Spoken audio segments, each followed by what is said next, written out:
নাকি তাদের সদস্যরা বাদ? নাম্বার দুই, সচিবালয়ে আমরা নিজে গেছি, আমরা চিঠি দিয়ে আমরা অনুরোধ করেছি, আমরা 3টি মন্ত্রী এখানে বসতে চাই। সচিবালয় এখন পর্যন্ত তাদের এত ব্যস্ততা, 7-8 লক্ষ মানুষের কথা চিন্তা করে আমাদের জন্য তাদের আধা ঘন্টার সময় হয় না। আমরা কি ধরে নেব?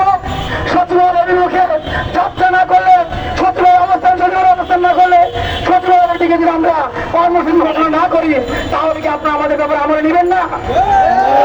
আমরা পরিষ্কার করে বলতে চাই, আজকে থেকে 3 দিনের মধ্যে যদি ওই সচিবালয় থেকে আমাদের না ডাকা হয়, 3টি মন্ত্রণালয় যদি আমাদের সাথে না বসেন, আমরা কিন্তু পরবর্তী কর্মসূচি সচিবালয়ের দিকে আমরা দিতে বাধ্য হব। পরিষ্কার করে বলতে চাই, এই অবৈধ বঞ্চিত মানুষের অধিকার নিয়ে, তাদের হৃদয় নিয়ে আপনারা সিনেমেনে খেলবেন না। অনেক ভাই চাকরিচ্যুত হচ্ছেন, অনেক ভাই এখন চাকরির সন্তায়, অনেক মা বোন এখন বিনা বেতনে তারা দীর্ঘদিন যাবৎ না অনাহারে তাদের দিন যাপন করছে।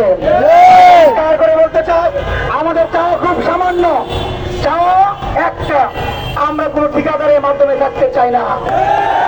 এইটা করার জন্য সরকারের এত সময় লাগার প্রয়োজন নয়।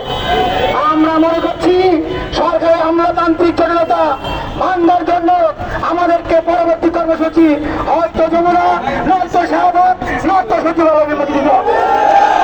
আমাদেরকে বাধ্য করবেন না। আমরা খেটে খাওয়া মানুষ, সরকারের প্রত্যেকটা প্রতিষ্ঠানে আমরা গুরুত্বপূর্ণ দায়িত্ব পালন করে থাকি।